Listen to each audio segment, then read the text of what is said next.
Ladies and gentlemen, welcome back to this channel.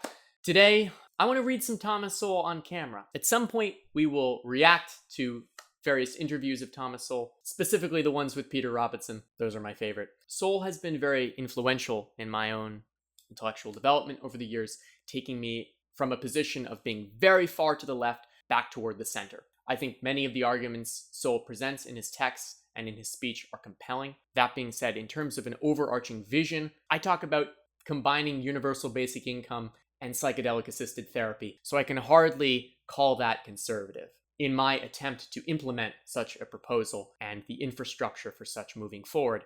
I think it's very important to heed the arguments of great conservative economic thinkers, as it can inform us about many of the potential pitfalls of great liberal undertakings. Liberals are known for having very ambitious ideas on how they want to change society, on how they want to improve people's lives. From a liberal perspective, the internal feeling is that this comes from a place of compassion. This comes from a place of wanting to help other people. If we really are going to change society for the better, we have to arm ourselves with the arguments from the other side. So without further ado, here's Thomas Sowell, Chapter 5 of Discrimination and Disparities. We'll get through some of it. And of course, I'll provide my thoughts as well. I gotta flip here. I lost my place. No. By the way, if you're enjoying this kind of content, like and subscribe, and I'll definitely do some more of this, some more reading on the channel. Here we go. This is called The World of Words. We've been talking about language quite a bit as well. While numbers can be used in ways that are deceptive as regards particular issues, words can be used in ways that can be more sweepingly deceptive as regards how a whole society is seen. Numbers may deceive us because of their apparent objectivity, but words can deceive more comprehensively because of their emotional appeals that numbers seldom have. There may be very legitimate reasons to react adversely to words like war, racism, or murder, but it is the illegitimate invoking of emotionally charged words that is especially dangerous, as anything that overrides thought or substitutes for thought can be dangerous. Emotional manipulation is, however, only one of the dangers when words are used in ways that obscure both realities and the connections of cause and effect behind those realities. Let's draw attention back to that last sentence. Emotional manipulation is, however, only one of the dangers when words are used in ways that obscure both realities and the connections of cause and effect behind those realities.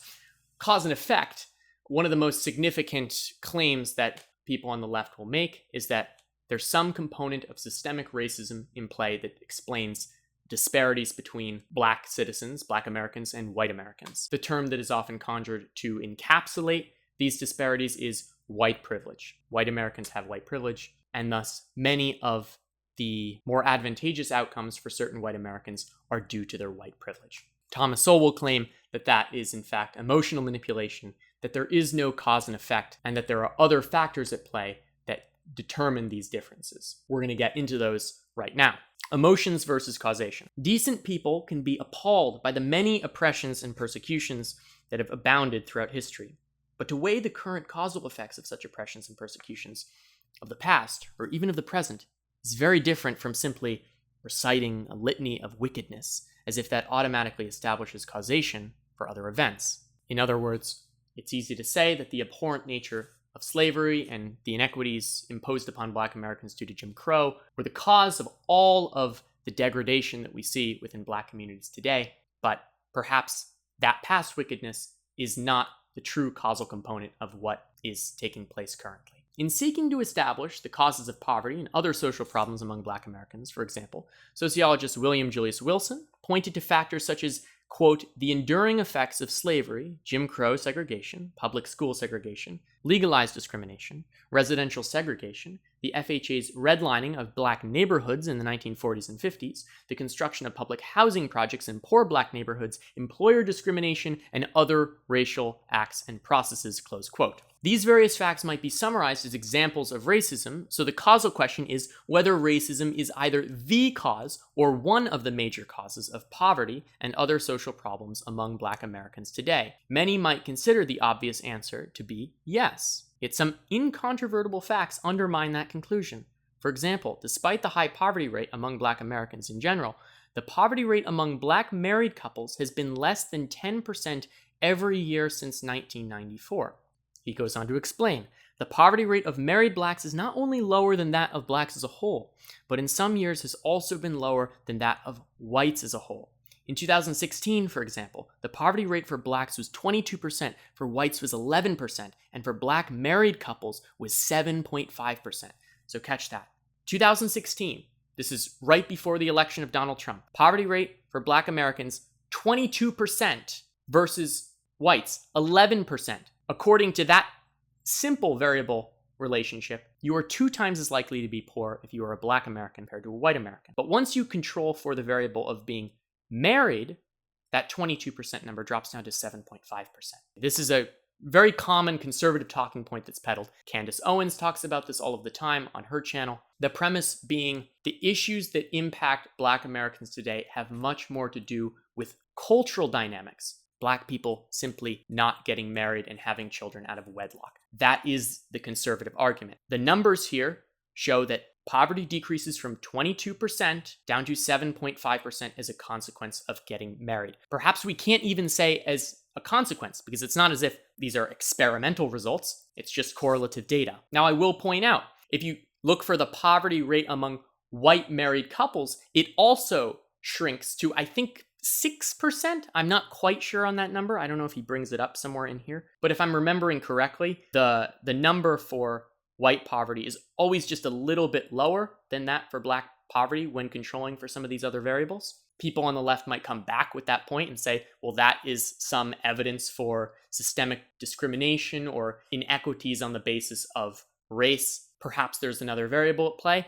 Perhaps the decrease from 22% to 7.5% is due to a third mediating variable. That's always another possibility. These are complicated questions. And I don't think my side has done a very good job interpreting sociological research. You can't just point to one variable to solve large-scale problems. And if we're not going to fully understand the problem, we have no hope of actually solving it, number one, or persuading other people that it is something worth tackling. Liberals need to contend with conservative arguments. That's one of the reasons I'm here reading Thomas Sowell. Okay. Do racists care whether someone black is married or unmarried? If not, then why do married blacks escape poverty so much more often than other blacks? If racism is the main reason for black poverty, if the continuing effects of past evils such as slavery play a major causal role today, were the ancestors of today's black married couples exempt from slavery and other injustices? A little bit of a sarcastic remark there. I'll point out another perspective here, because it's very easy to pipe back and say, well, the reason why black Americans are less likely to get married is due to all of the injustices that afflict black Americans that contributes to this less ideal decision making. I'm sure there are other explanations as well. The point is, this is how you think. Take in information and then start asking questions about that piece of information. Questions that conflict with the conclusion that an author is pointing you toward. That's critical thinking. We need more of that. Left, right, everywhere.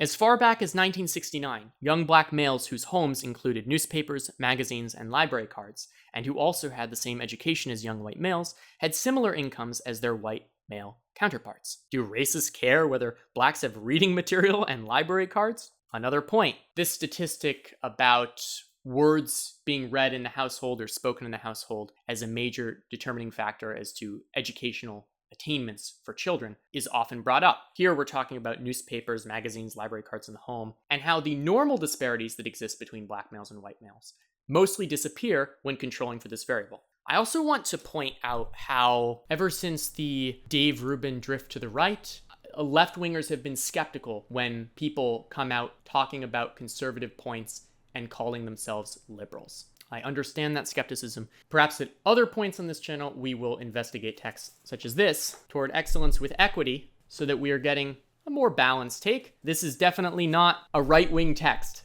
that's for sure. And something that I was reading in there, I'll bring it up right now, is how in the middle of the 1970s, something very significant took place. If you look at the breakdown for black college-educated males in 1973, 1975, that cohort of people was making more than white college-educated males by around 8%. And then from the middle of the 1970s to the middle of the 1980s, totally fell off a cliff and returned to where it was previously. So there was this period where college education for black men seemed to be increasing income to a degree that actually exceeded that of white counterparts. A very interesting graph. I'll share it with you at some point. Highly successful chains of charter schools like the KIPP, Knowledge is Power Program, schools and the Success Academy schools are placed where minority children from low-income families often score much higher on educational tests than other low-income and minority youngsters in the regular public schools. Sometimes, they also score higher than students in school districts where most of the children are white and from families with higher incomes. On statewide tests in 2013, fifth graders in one of the Success Academy schools in Harlem were reported in the New York Times as having, quote, surpassed all other public schools in the state in math, even their counterparts in the whitest and richest suburbs, Scarsdale and Brearcliff Manor, close quote. These charter schools cannot change the facts of history. However, their highly successful educational results with ghetto children selected by lottery rather than ability suggest that historic injustices, however deserving of condemnation, are not automatically current destiny. I think this is a great argument against those advocating white supremacist perspectives. If there are these core existent differences in IQ that are completely unavoidable and solely the basis of race, then why can we take black children from low-income areas, place them in a particular schooling environment, and achieve better outcomes than all of the neighboring white communities? This right here is the argument against racism. But that means that educational programs need to be more robust. Well, they're certainly not becoming more robust as time has gone on. Yeah, let's continue. The stark question then is whether we want a better future for such children, and for blacks in general, or do we want the continued repetition of a legacy of slavery mantra in order to preserve a social vision and the political careers, institutional fiefdoms, and shakedown opportunities based on that mantra and that vision? Look, it's very easy to point to problems, complicated problems, that have innumerable variables at play. It's a lot harder to come up with a good solution. One of Thomas Sowell's favorite quotations is, "There are no solutions, only trade-offs." I don't fully agree with that. I think there are options that are better than their alternatives. I don't think it's just hopeless to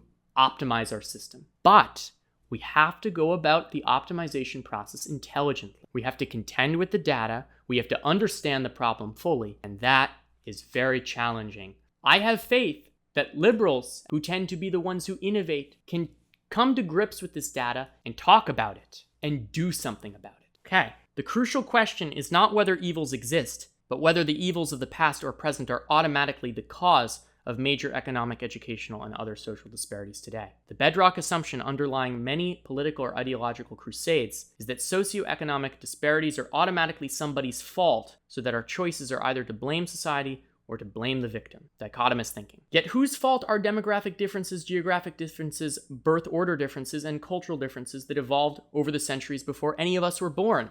Sowell often talks about these birth order differences, how firstborn children do much better than second-born children and third-born children, and the majority of people who ended up achieving the heights to go to the moon ended up being either firstborn children or only children. All of those things are true, and it makes sense. Within the key developmental milestones in a child's upbringing, those first few years, if that child is the only child a parent is paying attention to, the parent is much better able to tend to the needs of that individual. And then once they get older and reach schooling years, if the child continues to be the only child in the house, then the parent is able to invest many more resources in that child. Maybe they're able to send that child to a better school. These disparities exist for a reason. And we know that IQ is partly biological, but also partly due to environmental upbringing. And we see that only children and firstborn children have higher IQs.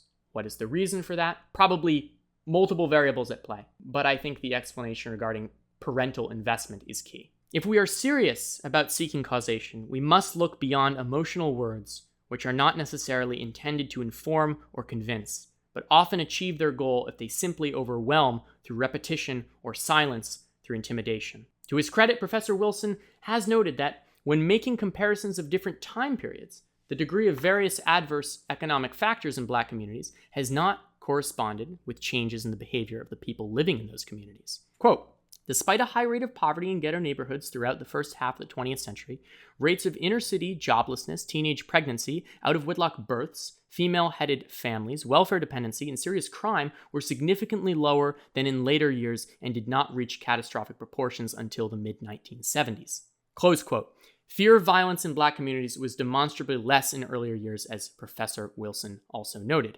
Quote, blacks in Harlem and other ghetto neighborhoods did not hesitate to sleep in parks, on fire escapes, and on rooftops during hot summer nights in the 1940s and 50s, and whites frequently visited inner city taverns and nightclubs, close quote. This is something Sowell talks about in his personal interviews, how he was able to go out to certain neighborhoods at night and sleep on a bench, and in neighborhoods that today, that would be unthinkable due to the prevalence of crime in those neighborhoods. Let's read a few more paragraphs here.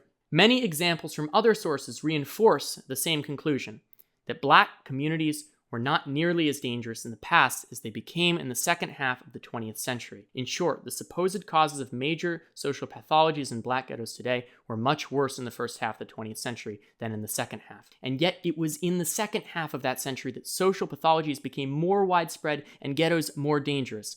In fact, this pattern extends far beyond black ghettos and far beyond the United States, as we can see when examining similar social degeneration during the same time period among low-income whites in England. Talking about different countries. This is something I really appreciate about Sowell's work.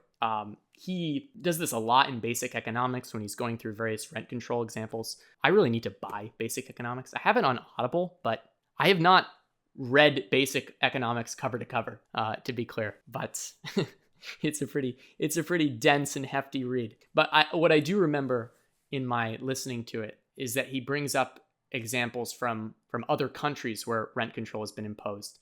I think Nigeria is one example. Oh man, it's a ton of countries in Africa. They're slipping my mind right now. Anyway, international examples are great. Completely takes you out of the solipsistic nature of looking at solely US related issues. Meanwhile, what are we to make of the fact that blacks who are married or who have library cards have had such different economic outcomes than blacks as a group? It seems unlikely that marriage as such, or library cards as such, directly cause the difference. What seems more probable is that these are indicators of cultural lifestyle choices in general that make for better economic prospects. Further evidence for this is that while the labor force participation rate of black males as a whole has in recent times been lower than the labor force participation rate of white males as a whole, the labor force participation rate of married black males has been higher than the labor force participation rate of white males who never married. Again, we're comparing apples to oranges a little bit there, just to show that not necessarily that race doesn't play a role in this, but that it's not the primary role. That a more significant variable in this equation, once again, is whether one is married versus unmarried. Moreover, this has been true for more than 20 consecutive years. Apparently, individual lifestyle choices have major consequences for both blacks and whites. Marriage, library cards, labor force participation, and entering one's children in lotteries for charter schools are among the indicators of the cultural values behind those lifestyle choices and socioeconomic outcomes. Alternative explanations might be advanced as hypotheses to be tested empirically, but what is far more common is the deploying of a whole vocabulary of words and phrases which evade any such empirical confrontation of opposing explanations. Instead, it is often simply asserted that a web of rules and institutions is what leads to unequal outcomes. Imprecise language. These outcomes include racial and gender pay gaps, and that blacks are, quote, overrepresented among unemployed and low-wage workers and underrepresented in the middle class, close quote. No one on either side of these issues has denied that there are different outcomes in different groups of Americans, as there have been different outcomes in different groups in other countries around the world and over thousands of years of recorded history. What is at issue here, as in other times and places, are the causes of those differences. Merely reciting these differences and arbitrarily attributing them to whatever the prevailing social vision of the time declares to be the cause, whether genes or discrimination, is hardly hypothesis testing. Slippery words are among the many ways of evading an empirical confrontation of opposing explanations.